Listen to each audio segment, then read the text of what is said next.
전신 마취나 수면 마취를 하다 못 깨어나는 경우 좀 두 가지가 있죠. 통증이랑 소리랑 이런 거 다 느끼는데 내가 의식이 없는 것, 반대로 이제 깨어나지 못하는 것. 일단 이제 마취 사고가 나는 거는 두 가지 유형인데 가장 큰 부분은 수면 마취에서 일어납니다.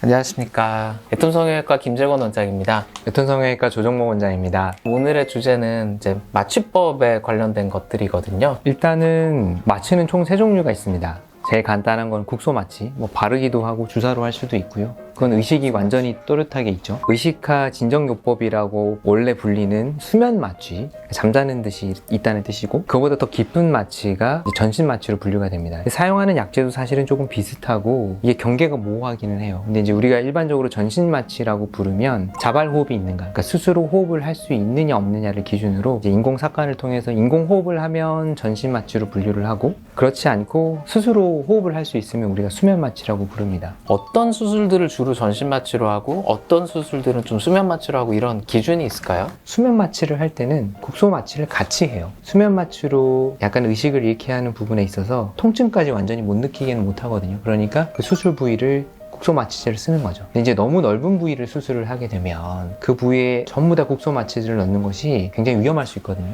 국소 마취제도 너무 많이 쓰게 되면 부작용이 있을 수 있기 때문에 그때는 아예 전신 마취를 통해서 통증을 느끼지 못하게 하는 게 중요하죠. 대부분의 경우 수술의 범위가 크면 전신 마취를 합니다. 호흡하고 관련된 문제가 생길 가능성이 높은 수술이거나 아니면 이제 근육이 움직였을 때 문제가 되는 수술일 경우에는 전신 마취를 하는 것이 맞죠. 우리가 이제 근이완제라고 해서 근육을 못 쓰게 만드는 약을 쓰는데, 가슴 확대 수술 같은 경우는 큰 근육 중에 있는 대흉근 근처에서 수술을 하거든요. 그때 이제 지혈을 하기 위한 전기 소작기를 쓰면 우리가 근육을 움직일 때 쓰는 것도 전기고 지혈을 할 때 쓰는 것도 전기라서 똑같이 근육이 움직입니다. 근육이 많이 움직이면 수술을 할 수도 없고 피도 많이 나겠죠? 그래서 이 근육을 못 움직이게 근이완제를 쓰는데, 문제는 그 근이완제가 내가 숨쉬게 하는 이런 근육도 모두 이완을 시킨다는 거예요. 혼자 숨을 쉴 수가 없기 때문에 이제 기계호흡을 하는 거죠. 요 근이완제가 저희가 막 근육통 있을 때 먹고 이런 근이완제가 아니죠? 그거랑 완전 다릅니다. 그때 쓰는 근이완제는 근육을 부드럽게 풀어준다는 뜻이고, 주사로 사용하는 근이완제는 진짜 근육 자체가 완전히 이완이 되기 때문에 이제 움직여지지 않는 근육 자체를 완전히 이완시키는 약제라고 볼 수 있습니다. 그러니까 오히려 어떤 경우에는 전신 마취가 좀 더 안전한 방법일 수도 있겠네요. 그렇죠? 저는 전신 마취가 수면 마취보다는 좀 더 안전한 마취라고 생각을 해요. 의학적인 면에서 봤을 때는 완전히 통제된 상황의 마취라고 볼 수 있어요. 일반적으로 수면 마취는 특별한 상황이 아니면 이제 수술하는 출자가 조절을 하게 되고, 이제 서울대 마취과 교수님을 하셨던 저희 상주 원장님께서 전신 마취를 해주시는데, 이분은 제가 수술에 집중하는 동안에 여러분의 활력 징후만 집중하시는 거예요. 혈압이 높은지 낮은지, 기계 호흡이 잘 되고 있는지, 신체적인 상태가 괜찮은지를, 환자의 안전을 위한 부분은 오롯이 마취 전문의 선생님께서 맡아주심으로써 훨씬 더 이 신체 안전한 상태에서 수술을 하게 된다고 생각을 합니다. 전신 마취는 호흡이라는 걸 다 그 기계가 일단 컨트롤을 하는 거잖아요. 그렇죠. 병동 나서 그 기계 전원 꺼지면 어떡해요? 마취 기계에는 별도의 전원을 공급할 수 있는 그런 시설들이 병원에 다 갖춰져 있습니다. 그리고 마취기 자체에서도 그런 배터리를 이용해서 돌려지는 마취기도 있고요. 그리고 그 배터리가 방전돼도 마취과 전문의가 수동으로 호흡을 시킬 수 있습니다. 모든 마취 장비는 그렇게 돼 있어요. 그래서 숨을 못 쉬는 경우는 없어요. 그리고 이 건물 자체가 또 자체적인 UPS 시스템이 있습니다. 그러니까 1차, 2차, 3차, 4차까지 그런 백업 돼 있죠. 왜냐? 환자 안전은 어떤 일이 있어도 가장 중요한 일이기 때문에 그런 부분들에 대해서는 저희가 비용과 투자를 전혀 아끼지 않습니다. 혹시 수술하시다가 수면 마취는 깨시는 분 보신 적 있어요? 당연히 이제 깨는 경우가 있습니다. 근데 이제 이게 갑자기 벌떡 깨는 경우는 없고요. 호흡이 좀 달라져요. 그리고 이제 움직임이나 이런 것들이 인기척이 좀 나기 때문에 환자분이 의식을 하시기 전에 저희가 먼저 압니다. 그런 경우에는 이제 약을 바로 더 추가로 넣는데, 환자분이 잠깐 의식을 차리다가 이제 또 의식을 잃으시는 거죠.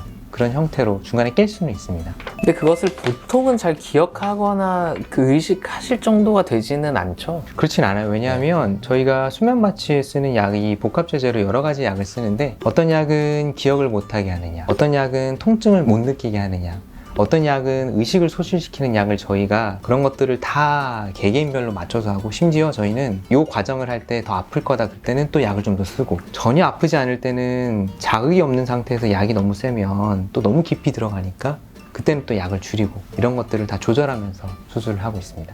기억을 못하게 하냐 이런 것도 쓴다라고 하시는데 뇌 기능에 뭔가 안 좋거나 그런 건 없나요? 혹시 기억력 감퇴에 영향을 미친다던가. 약물이 아직 몸 안에 체내에 조금 잔류한 경우는 일시적으로 좀 기억력이 떨어질 수는 있습니다. 그리고 2세 미만 또는 70세 이상일 때는 반복적이고 너무나 많은 시간의 전신 마취가 기억력 감퇴를 일으킬 수도 있다라는 논문이 있기는 해요. 근데 정상적인 성인이라면 일단은 전신 마취에 사용되는 약물은 최대 이틀 정도면 다 빠져나가요. 일상적으로 특별한 질환이 없으신 분이라면 기억력 감퇴가 생기거나 머리가 나빠지거나 이런 부분들은 거의 생기지 않는다라고 볼 수 있습니다. 혹시 전신 마취나 수면 마취를 하다 못 깨어나는 경우도 있나요?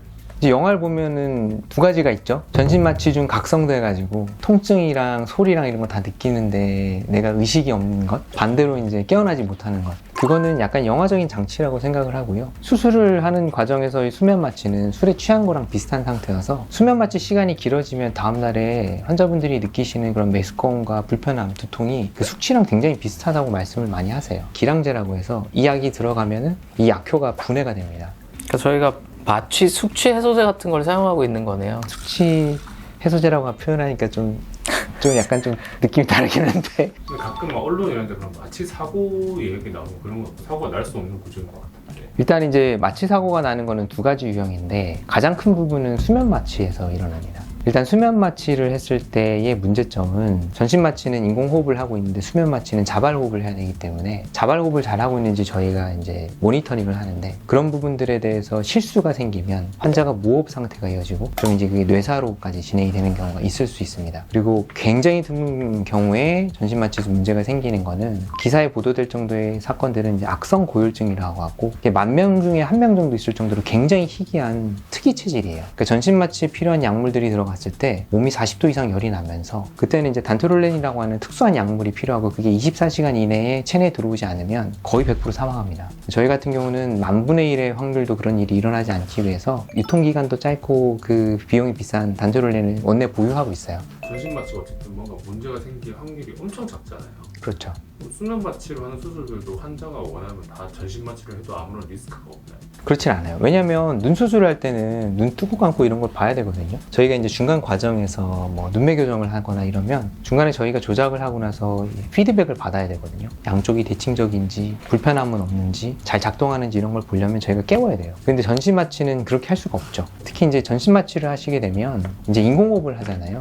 이제 기도삭간이라는 걸 하는데 그게 또 좀 아파요. 어떤 분들은 가슴 확대 수술을 했는데 가슴보다 목이 아프다고 하시는 경우들도 가끔 있어서 저희는 그것도 이제 신경을 쓰려고 특수한 장비를 씁니다. 후드 마스크라고 해서 기도 안에 자극을 최소화하는 특수한 형태의 기도 삭간 장비를 사용을 하고 있습니다. 환자분이 목이 너무 안 아픈데 너무 신기한 경험이다. 그런 부분들에 대해서 저희가 굉장히 신경을 많이 썼습니다.